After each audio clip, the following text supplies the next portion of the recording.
Residents of Flint, Michigan went to the state capitol in Lansing today to protest tonight's State of the State address by Governor Rick Snyder.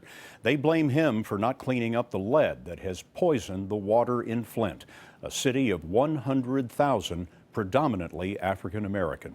Here's Adriana Diaz. What do we want? Clean water! When do we want it? Now! Governor Snyder's address will have to compete with this. Flint's coming to get you, Snidey. Tony Palladino and his wife Leah were among hundreds who boarded buses from Flint to the state capitol. We are all affected and infected by this, and they need to pay for this. It all started back in April 2014, when Flint switched from Detroit water to water from the Flint River to save money. Within weeks, residents began complaining about the smell, taste, and appearance. A year later, the city found slightly elevated lead levels in the water, but said there was no cause for alarm. Then in September, a group of doctors found that the number of children with dangerous lead levels had doubled. Leanne Walter started noticing physical and developmental delays in her kids. We were told by the state nurse, it's just a few IQ points. It's not the end of the world. Dr. Mona Hanna Atisha led the study on children.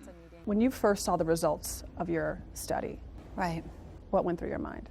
I think my jaw just dropped. How could we do this? And what was most disturbing was that it was entirely preventable. 5 days after her study was released, Governor Rick Snyder, for the first time, said publicly it appears that lead levels could be higher or have increased. A week later, he called for Flint to go back to Detroit's water system. In December, the governor's task force blasted the State Department of Environmental Quality, which oversees water.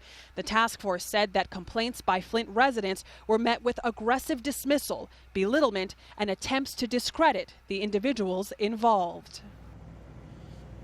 Today, the governor asked state legislators for $28.5 million to pay for water bottles, upgrades to school plumbing, and even a school psychologist to help with developmental needs. Scott, he'll outline that proposal tonight. Adriana Diaz at the state capitol. Adriana, thank you.